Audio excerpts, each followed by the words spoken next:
ಚಿತ್ರದುರ್ಗದ ರೇಣುಕಾಸ್ವಾಮಿ ಹತ್ಯೆ ಪ್ರಕರಣಕ್ಕೆ ಸಂಬಂಧಪಟ್ಟಂತೆ ದರ್ಶನ್ ಅಂಡ್ ಪಟಾಲಂ ಈಗಾಗಲೇ ಪರಪ್ಪನಗ್ರಹಾರ ಜೈಲು ಪಾಲಾಗಿರೋದು ಗೊತ್ತೇ ಇದೆ ನಿಮಗೆ.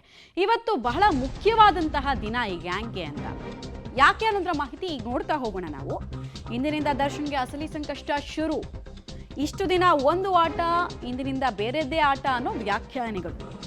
ದರ್ಶನ್ಗೆ ಟೆಕ್ನಿಕಲ್ ಎವಿಡೆನ್ಸ್ಗಳು ಮುಳುವಾಗುತ್ತೆ ಅಂತ ಹೇಳಲಾಗ್ತಾ ಇದೆ. ಟ್ರಯಲ್ ಸ್ಟಾರ್ಟ್ ಆದ ತಕ್ಷಣ ಎಲ್ಲ ವಿಚಾರಗಳು ಬರುತ್ತೆ. ಟ್ರಯಲ್ಗೂ ಮುಂಚೆ ಚಾರ್ಜ್ ಫ್ರೇಮ್ ಮಾಡ್ತಾರಲ್ಲ, ಆ ಪ್ರಕ್ರಿಯೆ ನಡೀತಾ ಇತ್ತು ಅಂತ ನಾವು ಮಾಹಿತಿ ಕೊಡ್ತಾ ಇದ್ವಿ ನಿಮಗೆ. ಸೊ ಟೆಕ್ನಿಕಲ್ ಎವಿಡೆನ್ಸ್ ಮೇಲೆ ದರ್ಶನ್ ಭವಿಷ್ಯ ನಿಂತಿದೆ ಅಂತ.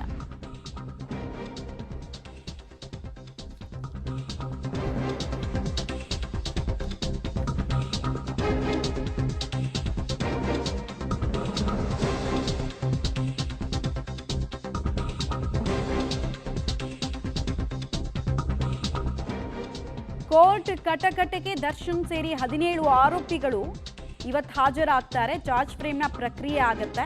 ಮಧ್ಯಾಹ್ನ 3 ಗಂಟೆಗೆ ಚಾರ್ಜಸ್ ಫ್ರೇಮ್ ಮಾಡುವಂತಹ ಪ್ರಕ್ರಿಯೆ. ಪ್ರತಿಯೊಬ್ಬರ ಮೇಲಿರುವ ಆರೋಪದ ಬಗ್ಗೆ ಜಡ್ಜ್ ಪ್ರಶ್ನೆಯನ್ನು ಕೇಳ್ತಾರೆ. ನಿಮ್ಮ ಮೇಲೆ ಇಂಥದ್ದೊಂದು ಆರೋಪ ಇದೆಯಲ್ಲ, ನೀವು ಒಪ್ಕೊಳ್ತೀರಾ ಇಲ್ವಾ ಅಂತ.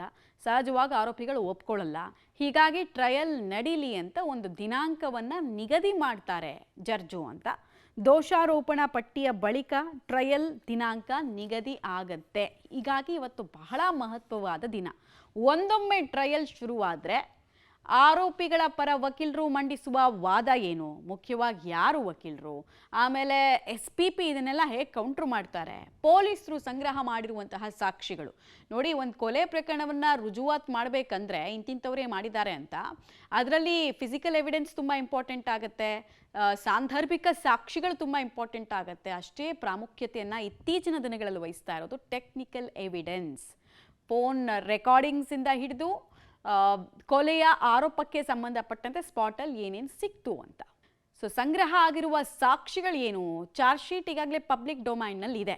ಏನೇನಿದೆ ಅದರಲ್ಲಿ ಅನ್ನೋದನ್ನ ಒಂದ್ಸಲ ರೀಕಾಲ್ ಮಾಡಿಬಿಡೋಣ ನಾವು. ಸ್ಟೋನಿ ಬ್ರೂಕ್ಸ್ನಲ್ಲಿ ಪವನ್ ಭೇಟಿ ಆಗಿದ್ದು. ಈ ಸ್ಟೋನಿ ಬ್ರೂಕ್ಸನ್ನು ಪೊಲೀಸರು ಹೆಂಗೆ ಹೇಳಿದ್ದಾರೆ ಅಂದರೆ, ಇದೊಂದು ಷಡ್ಯಂತ್ರ ನಡೆದಂತಹ ಜಾಗ ಅಂತ ಪೊಲೀಸರು ಹೇಳಿದ್ದಾರೆ. ಸೊ ಅಲ್ಲಿ ಷಡ್ಯಂತ್ರದ ಸಂದರ್ಭದಲ್ಲಿ ಪವನ್ ಅಂತ ಈ ಪವಿತ್ರ ಗೌಡ ಮನೆಯಲ್ಲಿ ಕೆಲಸ ಮಾಡ್ತಾ ಇದ್ದ ವ್ಯಕ್ತಿ, ಅವನು ಇಲ್ಲಿಗೆ ಬಂದು ಮೀಟ್ ಆಗಿದ್ದು. ಪವನ್ ಭೇಟಿ ಬಳಿಕ ಪವಿತ್ರ ಗೌಡ ಮನೆಗೆ ದರ್ಶನ್ ತೆರಳಿರೋದು, ಆಮೇಲೆ ಆಕೆಯನ್ನು ಕರ್ಕೊಂಡು ಪಟ್ಟಣಗೆರೆ ಶೆಡ್ಗೆ ಹೋಗಿದ್ದು. ಈ ಎಲ್ಲ CCTV ದೃಶ್ಯಾವಳಿಗಳು ಹೆಜ್ಜೆ ಹೆಜ್ಜೆಗೂ ಕಲೆಕ್ಟ್ ಆಗಿದೆ. ಅಂದರೆ ಇದೊಂದು ಪೂರ್ವನಿಯೋಜಿತ ಕೃತ್ಯ, ಆ ಕ್ಷಣದ ಆವೇಶ ಅಲ್ಲ ಇದು. ಇವರೆಲ್ಲ ಪ್ಲ್ಯಾನ್ ಮಾಡಿಕೊಂಡು ಆತನನ್ನು ಮುಗಿಸ್ಬೇಕು ಅಂತ ಬಂದಿದ್ರು ಅಂತ ಪೊಲೀಸರು ಎವಿಡೆನ್ಸ್ಗಳನ್ನು ಕಲೆಕ್ಟ್ ಮಾಡಿದ್ದಾರೆ. ಇಷ್ಟು ಸಾಲದು ಎಂಬಂತೆ ಪಟ್ಟಣಗೆರೆ ಶೆಡ್ನಲ್ಲಿ ಇದ್ದಂತಹ ಆರೋಪಿಗಳ mobile location, tower dome location, CDR ಇದೆಲ್ಲವನ್ನು ಕಲೆಕ್ಟ್ ಮಾಡಲಾಗಿದೆ. ಹಾಗೆ ದರ್ಶನ್ ಬಟ್ಟೆಯ ಮೇಲೆ, ಅಂದರೆ ಈತ ಹಲ್ಲೆ ಮಾಡಿದ್ದ, ರೇಣುಕಾಸ್ವಾಮಿ ತನಗೆ ಗೊತ್ತು ಅನ್ನೋದನ್ನು ಪ್ರೂವ್ ಮಾಡುತ್ತೆ ರಕ್ತದ ಕಲೆಗಳು. ಇದನ್ನು ದರ್ಶನ್ ಮನೆಯಲ್ಲಿ ರಿಕವರ್ ಮಾಡಿದರು ಪೊಲೀಸರು.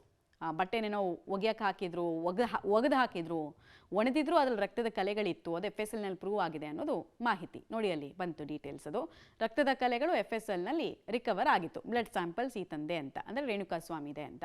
ದರ್ಶನ್ ಚಪ್ಪಲಿಯಲ್ಲಿ ಇದ್ದಂತಹ ಮಣ್ಣು ಶೆಡ್ನದ್ದೇ ಅಂತ ಖಾತರಿ ಪಡಿಸ್ಕೊಳ್ಳೋದಕ್ಕೆ, ಅಂದರೆ ಎಷ್ಟು ಡೀಪಾಗಿ ಟೆಕ್ನಿಕಲ್ ಅನಾಲಿಸಿಸ್ ಮಾಡಿದ್ದಾರೆ ಇಲ್ಲಿ ಅಧಿಕಾರಿಗಳು ಅಂತ.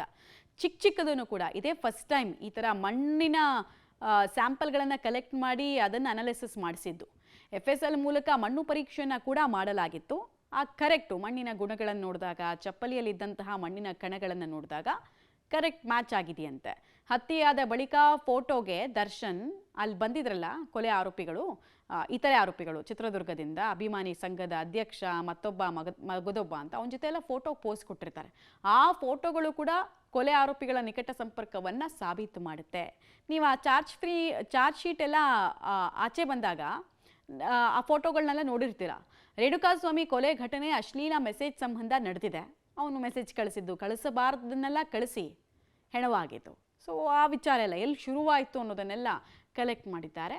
ಮತ್ತು ಹಂಗೆ ಕಳಿಸ್ದ ಅನ್ನೋ ಕಾರಣಕ್ಕೆ ಆತನ ಮೇಲೆ ದ್ವೇಷ ಸಾಧನೆಯನ್ನು ಮಾಡಿದ್ರು. ಫಸ್ಟು ಕಿಡ್ನ್ಯಾಪ್ ಮಾಡಿದ್ರು ಇಲ್ಲೀಗಲ್ ಆಗಿ, ಆಮೇಲೆ ಮರ್ಡರ್ ಮಾಡಿದ್ರು ಅನ್ನೋದು 17 ಆರೋಪಿಗಳ ಮೇಲೆ ಇರುವಂತಹ ಚಾರ್ಜ್ ಶೀಟ್ನ ಚಾರ್ಜ್ ಫ್ರೇಮ್. ತಾನು ಅಂತ ನಂಬಿಸಿ ಕರೆಸಿ ಕಿಡ್ನ್ಯಾಪ್ ಮತ್ತು ಹಲ್ಲೆ, ಅಂದರೆ ತಾನು ಅಂದರೆ ಯಾರು, ಪವಿತ್ರ ಗೌಡ ಅಂತ ನಂಬಿಸಿ ಅವನನ್ನು ಬರೋಂಗೆ ಮಾಡಿ ಈ ಕಿಡ್ನ್ಯಾಪರ್ಸ್ ಜೊತೆಗೆ ಆಮೇಲೆ ಕೊಲೆ ಮಾಡಿದ್ದು. ಅಭಿಮಾನಿಗಳನ್ನ ತಮ್ಮ ದ್ವೇಷಕ್ಕಾಗಿ ಬಳಕೆ ಮಾಡ್ಕೊಂಡಿತ್ತು. ಆಮೇಲೆ ನಾನು ಏನು ಮಾಡಿದ್ರೂ ಅದರಲ್ಲಿ ಜಯಿಸ್ಕೊಂಡ್ಬಿಡ್ತೀನಿ ಅಂತ ಒಂದು ಅಹಂನಿಂದ ಇದೊಂದು ಹತ್ಯೆ ಆಗಿದೆ. ಹಣ ಬಲದ ಪ್ರಯತ್ನವನ್ನು ಮಾಡಲಾಗಿದೆ. ಕೆಲ ಪೊಲೀಸ್ ಅಧಿಕಾರಿಗಳಿಗೆ ಫೋನ್ ಹೋಗಿದೆ, ಹಿಂಗೊಂದು ಘಟನೆ ಆಗಿದೆ, ನಮ್ಮನ್ನು ಬಚಾವ್ ಮಾಡಿ ಅಂತ ಕೆಲವ್ರಿಗೆ ಫೋನ್ ಹೋಗಿದೆ, ದುಡ್ಡು ಖರ್ಚು ಮಾಡಲಾಗಿದೆ, ಕೆಲವರು ಫಂಡಿಂಗನ್ನು ಮಾಡಿದ್ದಾರೆ. ಈ ಎಲ್ಲ ವಿಚಾರಗಳನ್ನು ಪೊಲೀಸರು ದೋಷಾರೋಪಣಾ ಪಟ್ಟಿಯಲ್ಲಿ ಹಾಕಿದ್ದಾರೆ. ಹಣ ಬಲ ಇದೆ, ಅಭಿಮಾನಿ ಬಳಗ ಇದ್ದರೆ ಏನು ಮಾಡಿದ್ರೂ ಜಯಿಸ್ಕೊಂಡ್ಬಿಡ್ತೀನಿ ನಾನು ಅನ್ನುವಂತಹ ಅಹಂ ಇತ್ತು ಆ ವ್ಯಕ್ತಿಗೆ, ದರ್ಶನ್ಗೆ ಅನ್ನೋದನ್ನು ಹೇಳಲಾಗಿದೆ. ಈ ಅಂಶಗಳ ಆಧಾರದ ಮೇಲೆ ಕೃತ್ಯವನ್ನು ಮಾಡಿದ್ದಾನೆ ಅನ್ನೋದು ದೋಷಾರೋಪಣಾ ಪಟ್ಟಿಯಲ್ಲಿ ಪೊಲೀಸರು ಕಂಡು ಹಿಡಿದಿರುವಂತಹ ಸತ್ಯ. ಇದೀಗ ಟ್ರಯಲ್ಗೆ ಬರುತ್ತೆ. ಇವರ ಕೃತ್ಯ ಭೌತಿಕ, ತಾಂತ್ರಿಕ, ಡಿಜಿಟಲ್ ಸಾಕ್ಷಿಗಳಲ್ಲಿ ದೃಢವಾಗಿದೆ. ಇವರೇ ಅಪರಾಧವನ್ನು ಎಸಗಿರೋದು ಅನ್ನೋದಕ್ಕೆ ಇಷ್ಟೆಲ್ಲ ಸಾಕ್ಷಿಗಳಿದೆ ಅನ್ನೋದನ್ನು ಪೊಲೀಸರು ಹೇಳಿದ್ದಾರೆ.